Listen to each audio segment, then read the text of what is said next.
오늘 주신 말씀은 구약성경 창세기 37장입니다. 창세기 37장 1절에서 4절까지 제가 한 절 여러분이 한 절 함께 교독하며 하나님의 말씀 받도록 하겠습니다. 창세기 37장 1절에서 4절입니다. 야곱이 가나안 땅 곧 그의 아버지가 거류하던 땅에 거주하였으니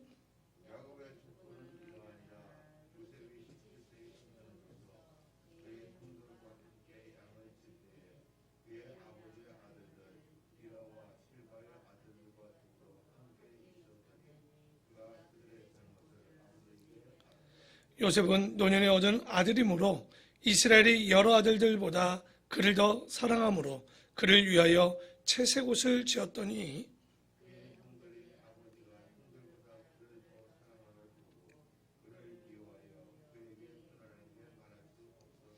아멘.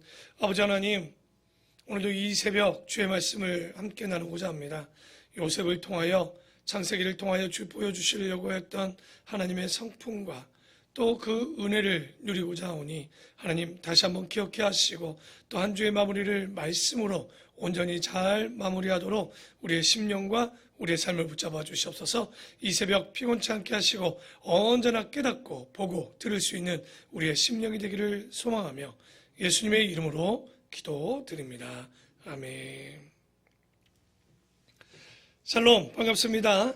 오늘은 요셉, 우리가 창세기의 족장 중 4명, 4번째 요셉을 한번 보려고 합니다.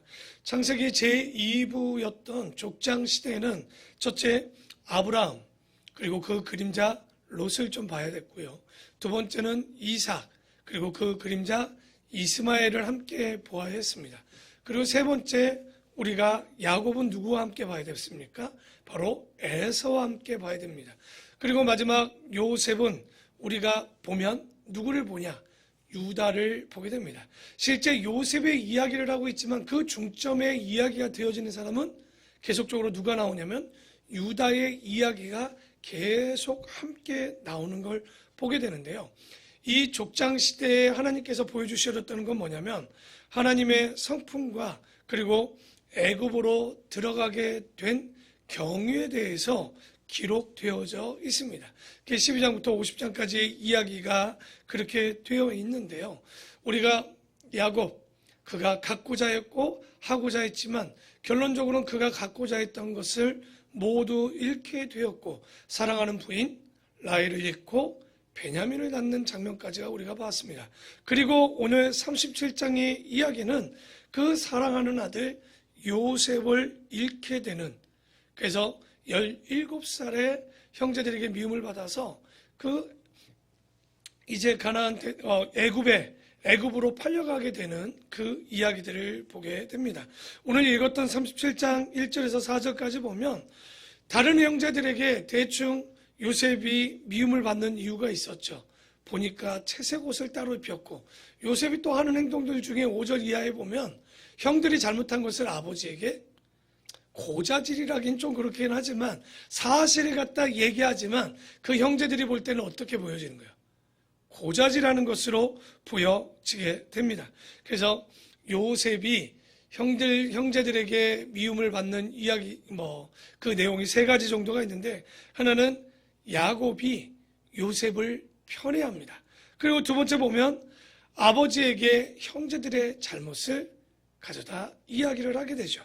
그리고 9절 이하에 또 보면 뭐냐면 요셉이 다시 꿈을 꾸고 그의 형제들에게 말하여 이르되 내가 또 꿈을 꾼즉 해와 달과 11별이 내게 절하도이다.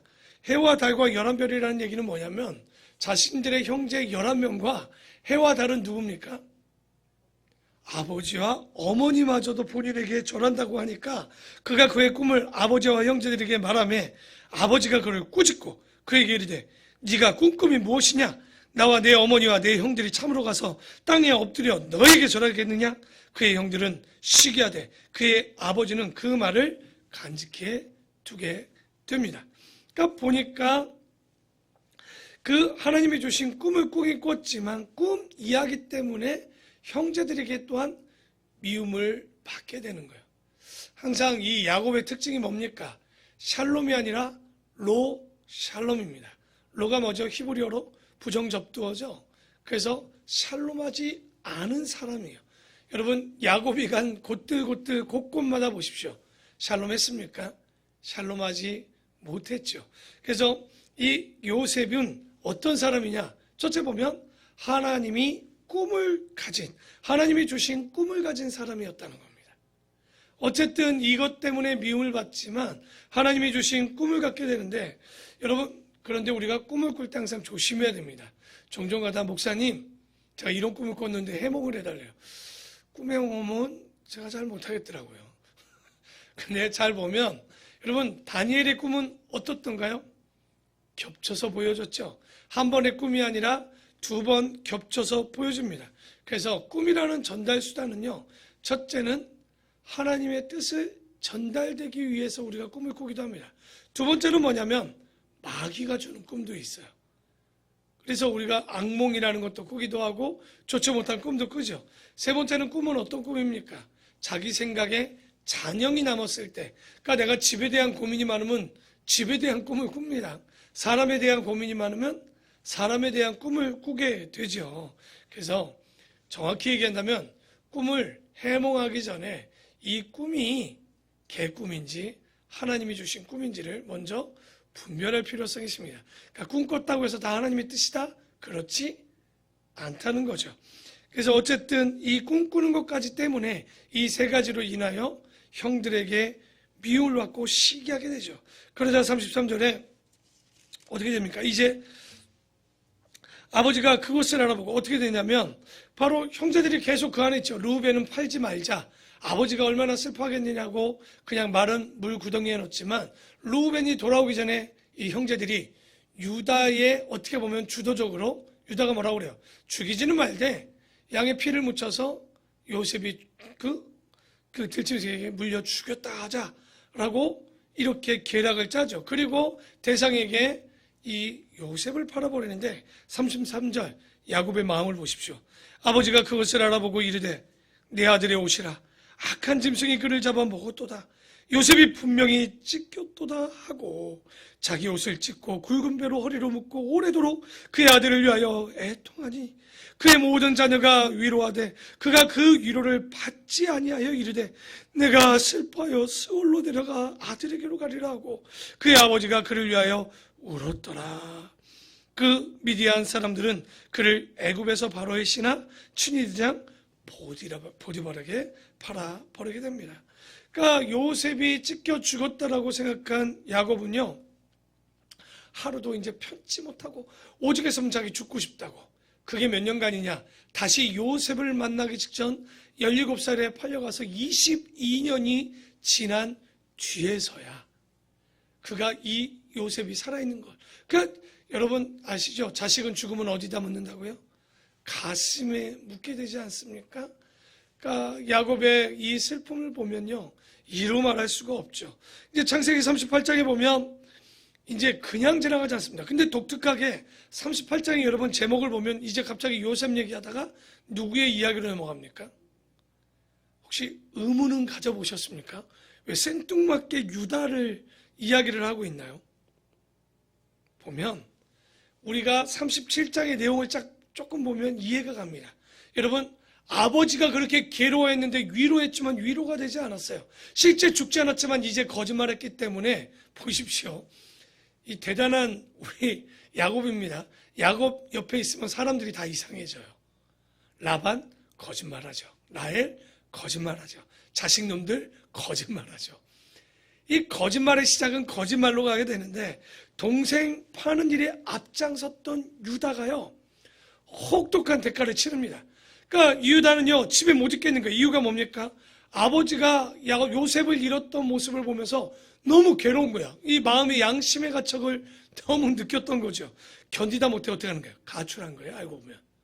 지금 그 이야기가 38장의 이야기인데, 그 후에 유다가 자기 형제들로부터 떠나 내려가서 아둘람 사람 히라와 굉장히 가까워집니다. 거기서 유다가 가나안 사람 수아라는 자의 딸을 보고 그를 데리고 동침해서 아이를 낳는데 첫째가 엘이었죠. 근데 이놈이 못돼 처먹었어요. 그래서 엘이 얼마나 어쨌든 엘과 오난과 셀라라는 자녀 셋을 낳는데 이 엘은요 6절에 보면 하나님 앞에 악하기 때문에 하나님께서 죽입니다. 그런데 이스라엘은 여러분 장자권을 이어가야 돼요. 장자가 죽으면 누가 그 장자를 이으냐? 둘째 아들이 형수와 합방해서 아이를 낳습니다. 그런데 오난이라는 놈이 어떻게 해요? 밖에다 설정을 해버립니다. 근데 왜 여러분 이해가 가지 않지 않습니까? 그냥 알을 하나 낳아주면 되잖아요. 내 알을 낳아주면 되는데 왜 낳아주지 않았을까요? 그 이유가 있어요. 잘 보면 뭐냐면 여러분 수원법이라는 게 장자에게 축복권과 유산이 많이 돌아가죠. 그러니까 이 장자가 죽으면 실제 애가 없으면 누가 그 유산을 다 차지하냐면 오난이 차지합니다. 근데 오난이 다말하고 며느리 다말하고 자서 아이를 낳게 되면 이 장자권이 오난한테 가는 게 아니라 누구한테 가느냐? 바로 손자한테 가는 거예요. 야곱의 손자에게. 그렇기 때문에 이 오난이 어떤 짓을 하냐면 바로 땅에 설정하는 거죠. 하나님이 보시기에 악한 거예요. 그 마음이 너무 욕심인 거죠. 지 아버지랑 알고 보면 뭐 유다보다 그 할아버지랑 비슷한 것 같죠. 그래서 오난도 죽이시는 거예요. 유다 입장에서는 막내 셀라는 죽일 수가 없는 거예요. 그래서 다말을 어떻게 합니까? 그러니까 셀라를 방에 넣지 않고 다말을 자기 친정으로 보내게 됩니다. 근데 어쩐 일입니까? 아마도 수아의 딸이었던 유다의 부인이 아들 둘을 잃었으니 마음이 어떻겠습니까? 내용은 나오지 않지만 아마도 그 고통에 곧 죽음을 갖게 되는 거죠. 그래서 참 야곱도 그러지만 유다도 그 밑에서 보면 이게 무엇입니까? 그런데 이제 마음을 추스리고 이제 아까 얘기했던 1절에 나왔던 아둘람 사람 히라가 야 괜찮아 많이 지쳤지? 하면서 양털 이제 그 사람이 한번 유한해 준 다음에 유다를 유한한 이후에 이제 어디로 갑니까? 바로 양털을 깎으러 딥나로 가게 됩니다. 그런데 다말은요 어쨌든 씨를 이어야 되겠다는 생각이 굉장히 강했던 거예요. 그런데 이건 굉장히 윤리적으로 충격적인 사건을 만들어내죠. 그게 뭡니까? 씨 아버지를 유혹하는 장면이 나옵니다. 그러니까 자기의 얼굴에 면포를 가려서 누군지 알아보지 못하게 하고 창녀로서 이 몸을 파는 여자로서 나타나는 거예요. 근데 이 어떻게 보면 유다도요 어떻습니까? 그러니까 남자이지 않습니까? 그 욕구를 충족하기 위해서 이 다말과 함께 합방을 하게 되는 거예요.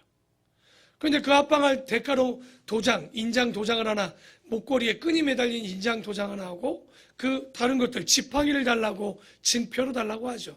근데 그 증표를 달란 이유를 뒤에 보면 알게 되는 것이 어떻게 됩니까? 12절 한번 볼까요?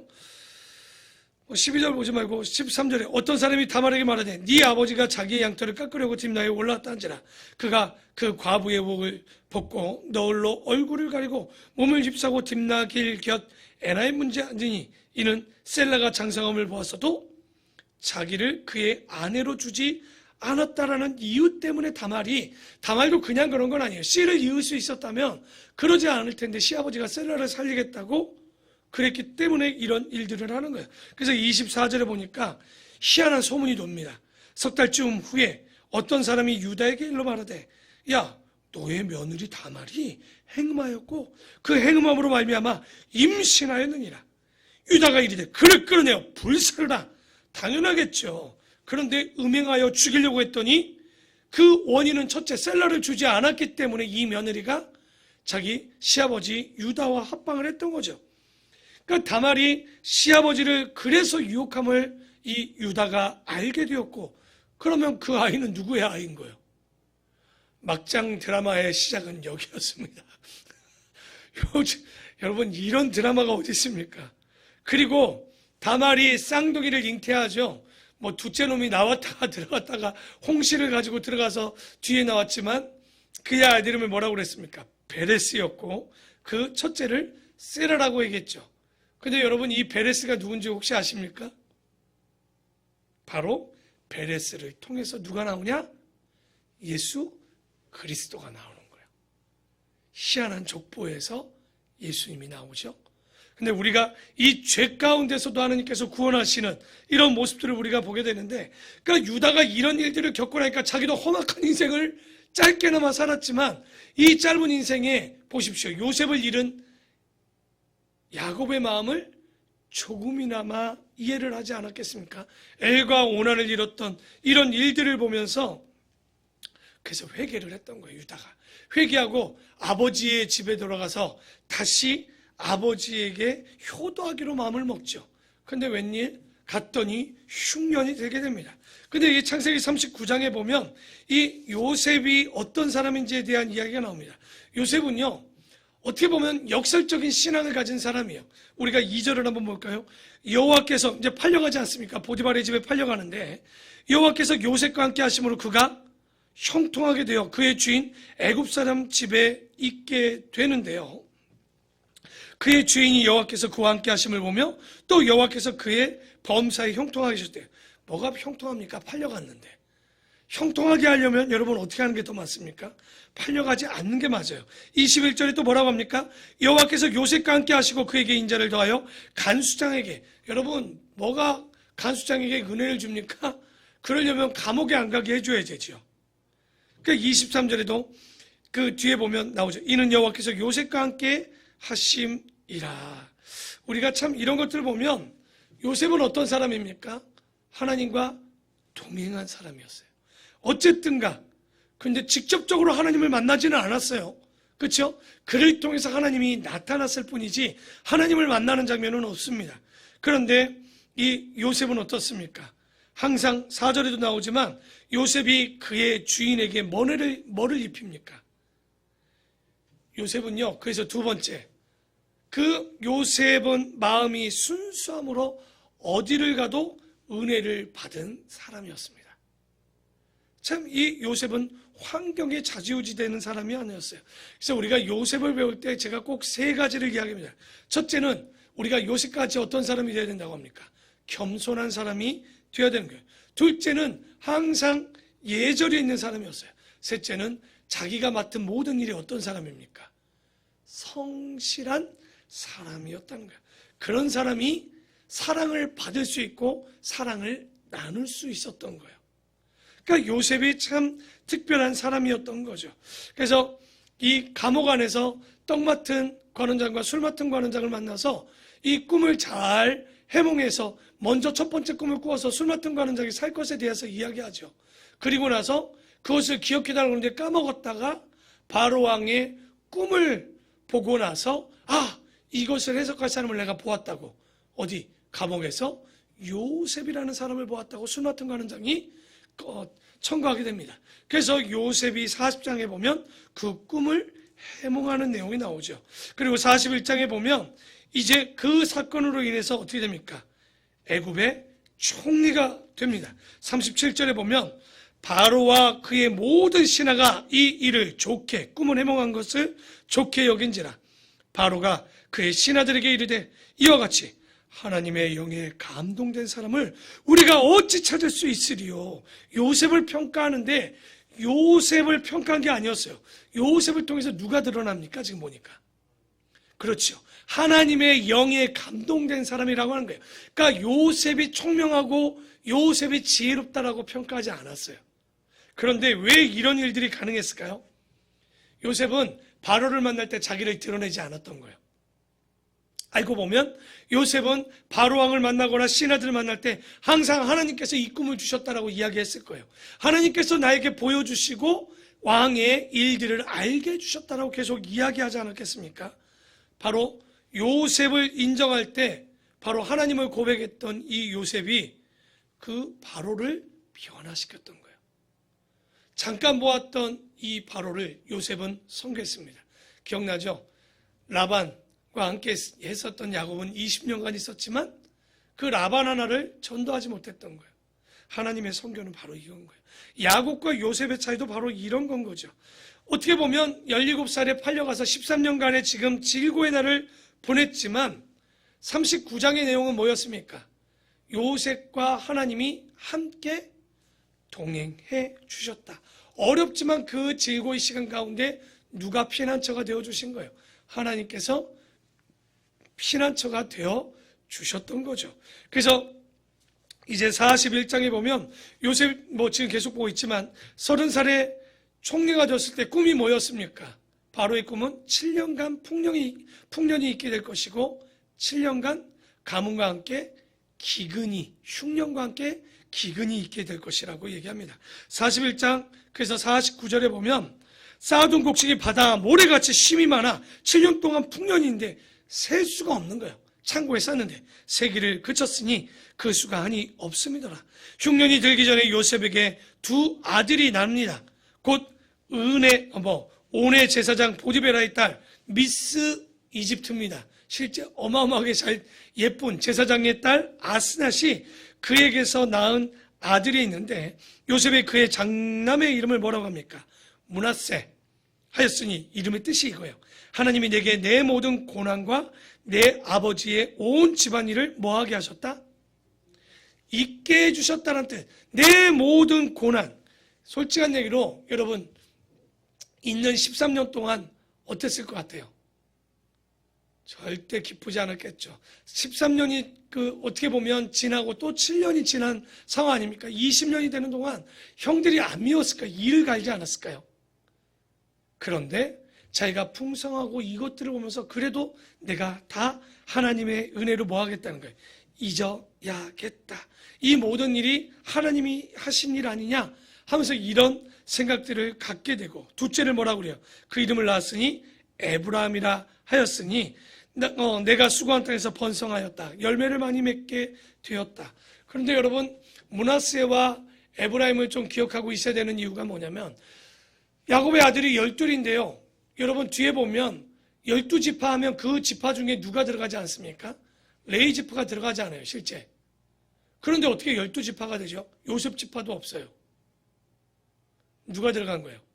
요셉 지파가 두 개로 찢어지죠. 하나는 에브라임, 하나는 므낫세가 들어가는 거예요. 그러니까 요셉 지파는 따로 요셉 지파가 아니라 두 아들의 이름으로 므낫세 지파와 에브라임 지파로 또 들어가서 12지파를 이루게 되죠. 그래서 종종 하다 이게 또 헷갈려서 잘 쉬어보면 14지파죠.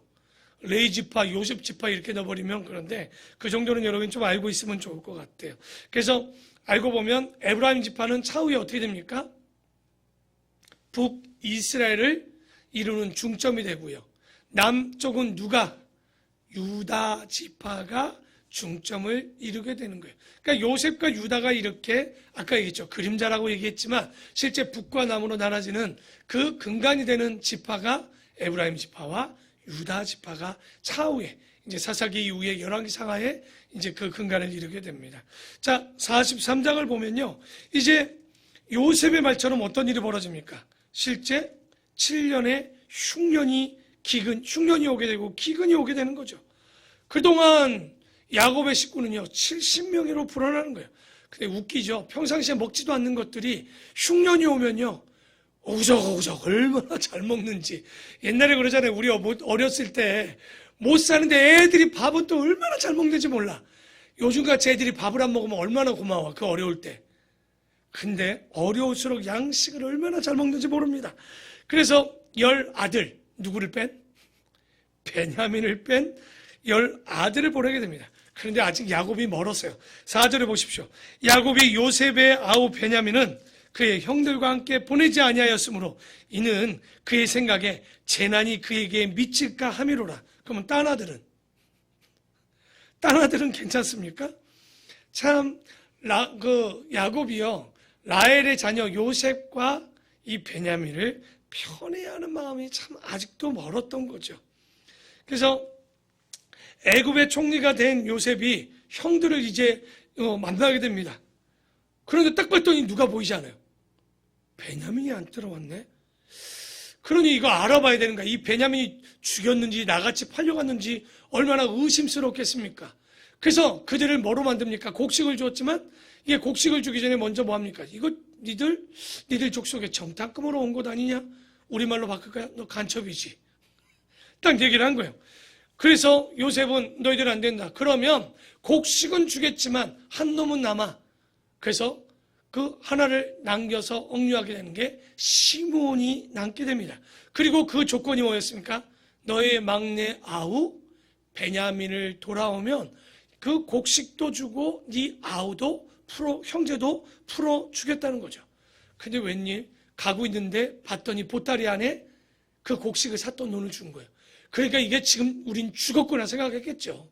왜냐면 이 사건 때문에 뒤에 가서 이제 형제들에게 물어보죠. 야, 곡식 갖고 왔네? 갔더니 또 한 놈이 또 없네.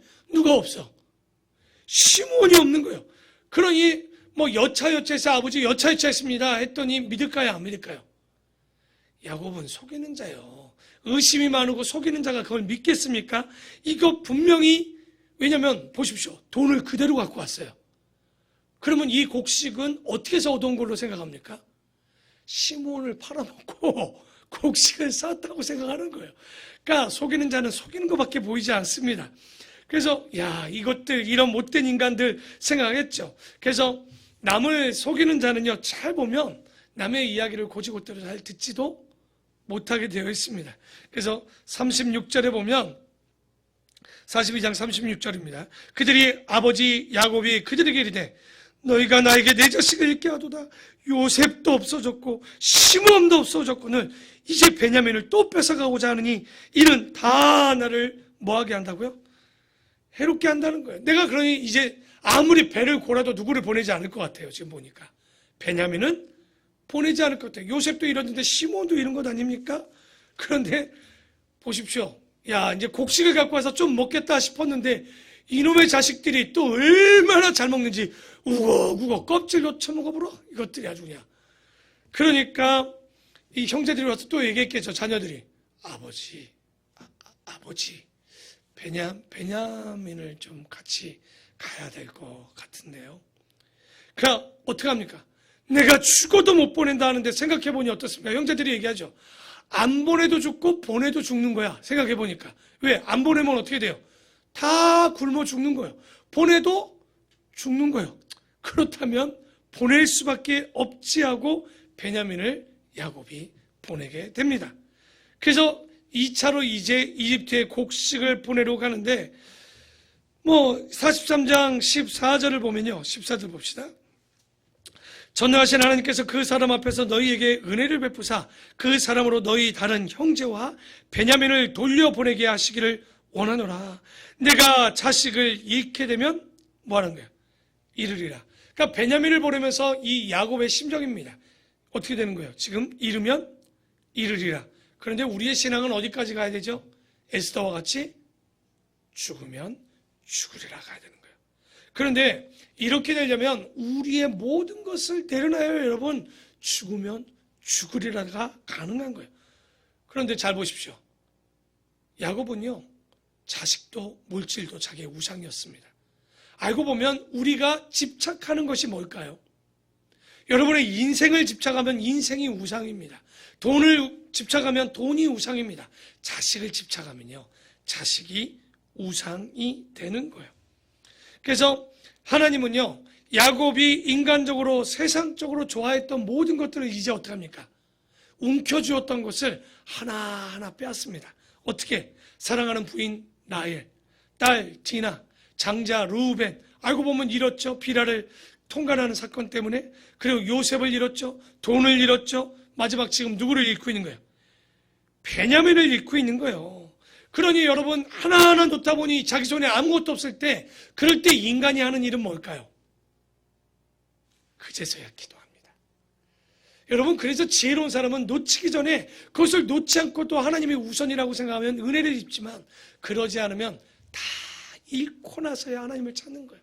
고난이 와야 하나님을 찾는 것 아니겠습니까? 여기 그래서 이 야곱이 집착했던 모든 것들을 내려놓게 되고 그제서야 기도하게 되는, 기도의 문이 열리는 거죠. 그래서 우리도 다 뭐 해야 될까요? 잃으면 잃는 게 아니에요. 죽으면 죽으리라는 마음으로 다 내려놓는 우리 성도가 되기를 바랍니다. 44장은요 또 이렇게 보면 이제 10명의 아들이 한 명은 잡혀있고 11명의 10명이 다시 애굽으로 가서 요셉 앞에 나가게 됩니다. 요셉이 자기 형제들을 딱 보고 하나가 오니까 제가 누구라는 걸 알았던 거예요. 자기 집으로 초청해서 식사를 초청했는데 딱 보니까 베냐민을 딱 봤는데 어땠을 것 같습니까, 여러분? 밥을 먹는데 부족한 거예요. 감정을 조절해야 되는데 정말 이 울렁울렁하는 마음에 베냐민의 눈물이 우르륵 쏟아지는 거예요. 복받쳐서 어쩔 수 없이 저쪽에 숨어서 펑펑 요셉이 울죠. 자기의 정을 억제하고 다시 와서 식사를 마무리하고 그들에게 딱 보고 식량을 다 채워줍니다. 그런데 어떻게 하죠?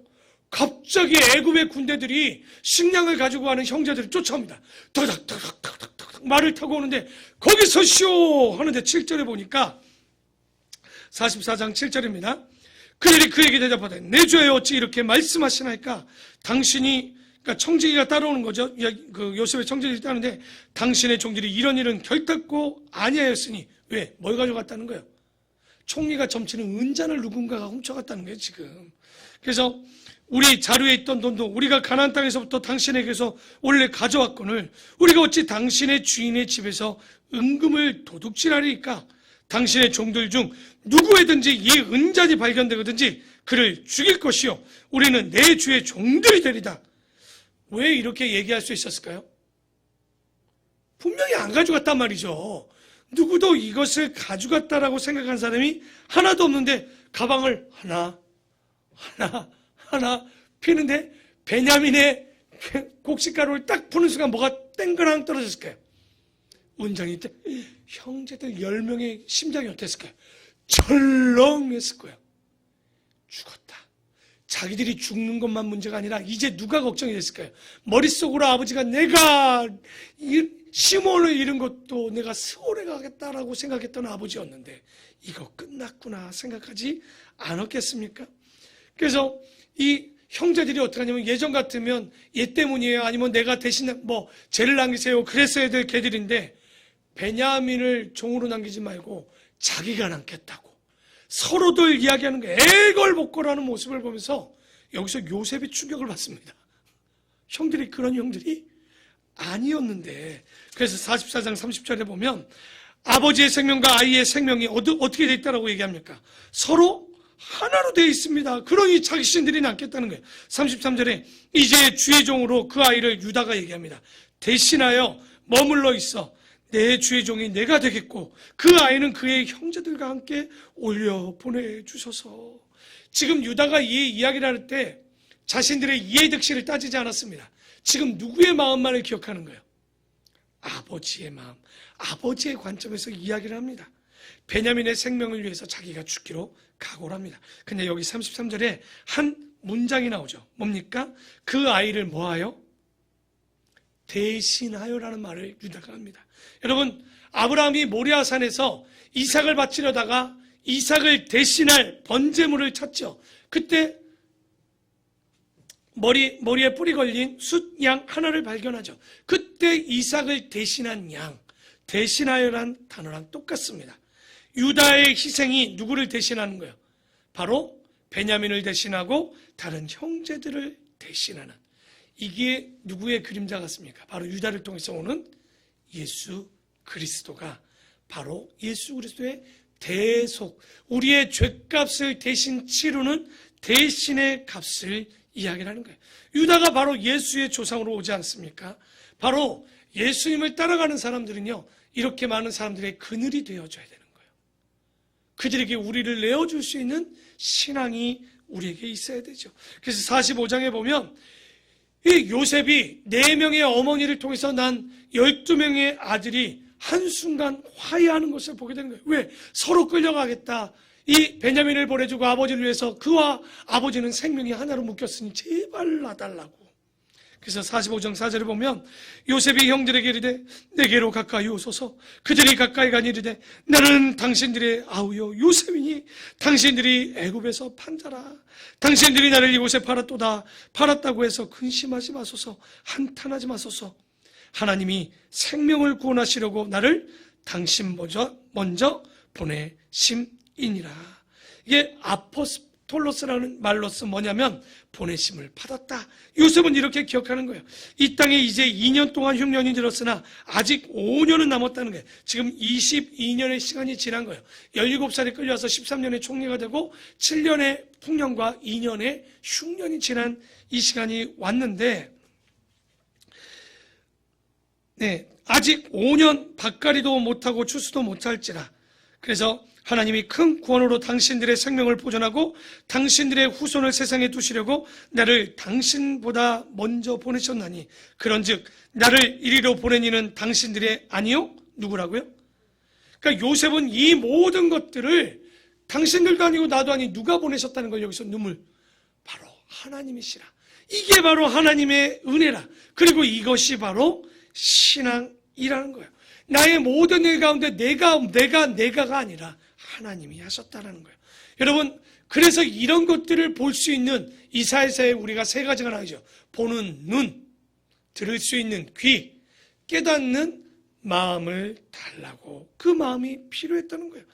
그래서 요셉이 아버지와 함께 온 가족들을 이제 애굽으로 데려오라고 합니다. 70명을 다 데려오라고 하죠. 그래서 베냐민과 시므온이 이 요셉에게 봤을 때 얼마나 기뻤을까요? 거기다가 야곱이 요셉이 살았다는 얘기에 혼절을 합니다. 얼마나 기뻤던지 그가 기절을 하게 되는 그런, 여기 보면 26절에 나옵니다. 26절에 보면 어리둥절했다라고 나오지만 그 어리둥절이라는 단어를 찾아보면 기절했다는 거예요. 요셉도 살았지. 요셉이 애굽에 뭐가 됐어요? 총리가 되었지. 놀라운 일이죠. 그러면서 46장, 47장은요, 바로 야곱의 온 가족이 애굽으로 이제 내려가는 장면이 나오고 야곱이 요셉과 상봉하는 장면이 나옵니다. 얼마나 울었을까요? 22년간 보지 못했던 아버지, 죽은 줄만 알았던 요셉, 펑펑 우는데 이제 바로가 만찬을 열고 이 요셉, 총리의 가족들을 다 부릅니다. 잘 먹고 깔깔하는데 47장 9절에 바로가 그 유명한 질문을 하나 하죠. 바로가 이 야곱에게 질문하면서 야곱이 얘기하죠. 그 8절부터 나오죠. 바로가 야곱에게 묻되 노인 당신의 나이가 얼마요? 야곱이 바로에게 이르되 내 나그네 길의 세월이 130년이나 30년이다.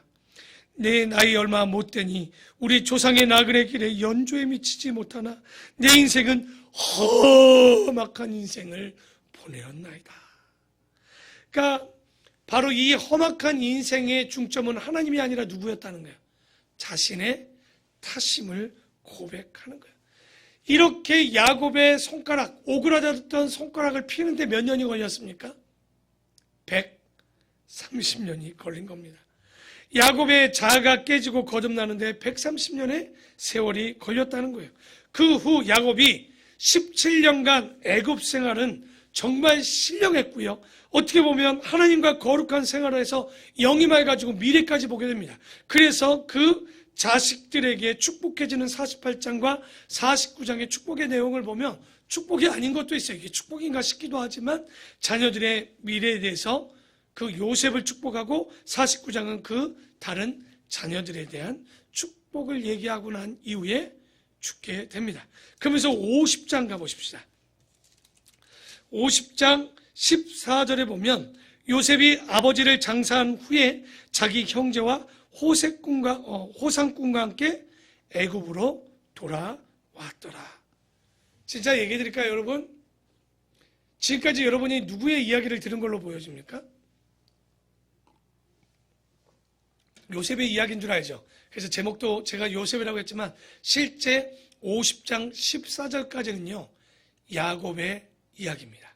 잘 보시면 야곱의 이야기가 끝나면서 요셉의 이야기는 50장 13절부터 26절까지만 하고 그게 진짜 요셉의 이야기 고고하고 끝나게 됩니다. 그래서 우리가 오늘 이제 요셉의 이야기, 이제 15절 이하를 쭉 보면요, 요셉의 인생은 어떤 인생입니까? 한마디로 사자성어로 한다면 전화위복입니다. 역설적인 곧 진리. 그 요셉을 보게 되죠. 정리합니다. 하나님이 주신 꿈을 가진 사람이 누굽니까? 요셉입니다. 하나님이 요셉과 함께 주셨습니다. 마음이 순수해서 요셉이 어디 가든지 모든 사람이 뭐를 받게 돼요? 은혜를 받게 되는 거예요. 정말 이 요셉은요, 실제 형들을 원망했습니다. 그래서 그 첫째 아들을 뭐라고 줬어요? 내가 다 잊어버리고 싶다. 이 고난들, 고통들, 그 있었던 일들을 13년간에 내가 힘들었던 일들 다 잊겠다라고 하고 원망하는 마음으로 므낫세 했는데, 뒤에 10명이 알고 보면 형제들이 하나가 되어서 동생을 살리겠다고 하고 화합되는 모습을 보면서, 야, 이건 잊어버릴 것이 아니라 어떻게 생각하느냐? 이건 기념비로 세울 일이라고 그의 생각이 변화가 되는 거예요. 우리가 여기서 마무리로 하면서 한 가지만 보고 마무리합니다. 여러분, 우리는 어떤 얘기합니까? 야곱은요, 누구보다도 하나님과 많이 만나고 천사를 보내줘서 하나님의 이야기를 들었습니다. 총 보면 한 7번 정도, 7번이나 하나님께서 야복강부터 시작해서 베들로부터 이 야곱에게 나타나서 이야기했지만요, 잘 보십시오. 하나님을 만나는 사람이 있고요, 하나님의 임재를 보여주는 사람이 있어요. 야곱은 7번이나 하나님의 음성을 듣고 보았지만 하나도 하나님을 나타내지 못했던 거예요. 하지만 잘 보십시오. 요셉은 잘 보면 하나님을 만난 장면이 없어요. 그런데 하나님이 동행하심을 보여주는 장면이 6번이나 나옵니다. 하나님이 그와 함께 하셨더라. 하나님이 동행하셨더라는 이야기를 합니다. 이처럼 오늘 요셉의 이야기를 마무리하면서 하나님을 만나고 느끼는 것도 중요하지만 우리가 진짜 어떤 사람이 되어야 됩니까? 하나님을 나타내는 이런 요셉과 같은 사람이 되어야 될 줄 믿습니다. 그래서 우리가 아담의 창제부터 지금까지 요셉의 이야기 단 50장을 봤지만 이게 역사적으로 몇 년의 이야기냐? 2300년의 이야기입니다. 이제 출애굽기부터 요한계시록의 역사적인 시간은요, 이 창세기보다 짧습니다. 그러니까 얼마나 긴 이야기를 단 7번의 시간에 우리가 마무리를 지금 하고 있는 거예요. 그래서 이런 이야기들을 머릿속에 잘 기억하시고 어떤 은혜, 어떤 사람, 어떤 하나님의 사람이 되어야 되는가, 요셉을 통해서 하나님을 나타내고 하나님을 동행하고 하나님의 은혜를 보여주는 우리 귀한 성도 되기를 축원합니다. 기도하겠습니다.